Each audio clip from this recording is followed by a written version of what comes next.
Hi, I'm Ahjahnae LaQuer. And I'm Tiesha Birdsong. And this is MSU Realness. Today our segment is about Black history. And to give us some history on Black history, we have Dr. Kopano, Chair of Multi-Platform Production Department in the School of Global Journalism and Communications.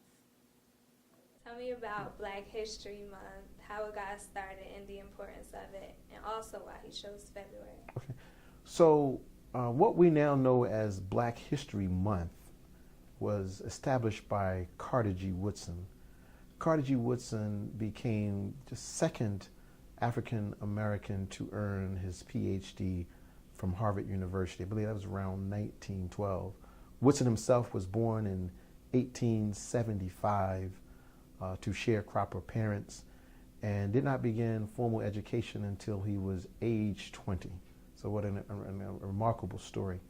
In 1915, Carter G. Woodson established the organization, the Association for the Study of what he called Negro Life in History. He established this organization because he realized that any group of people without a sense of its own history was a group of people that was irrelevant to itself and to the world. And so he figured if black people, wherever they are in the world, were to be significant, they needed to know, as well as did other people in the world, their own history. In 1926, Carter G. Woodson established what he called Negro History Week. In February, he selected February because it was the birthday both for Abraham Lincoln, the president, we're told at least, who freed slaves, and then Frederick Douglass, who celebrated February the 14th as his birthday. So many black people were already celebrating many people were celebrating the birthday of Abraham Lincoln, and many black people were celebrating the history of Abraham Lincoln and Frederick Douglass. For many black people, these were two men who had a very rich history and importance in history in terms of our own freedom and then our progress towards being self-fulfilling folks.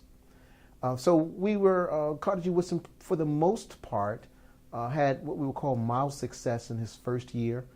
His initial thrust was to have the public school systems to infuse black history and Negro history in the curriculum and to give particular attention during the second week of February. And within, 4 or 5 years of establishing Negro History Week, practically every state in the country, in one way or another, embraced Negro History Week and through the public school system. This continued largely past Woodson's death. Woodson died in 1950, and it is around 1970, more or less, that you have a group of students and form or at least they're in an organization, a black student union of some sort at Kent State University. And these folks said, hey, look, why don't we expand this thing from a week to a month? And so that became pretty much the norm, and it was formalized at least by the United States government in 1976, where the government kind of, if you will, validated Black History Month.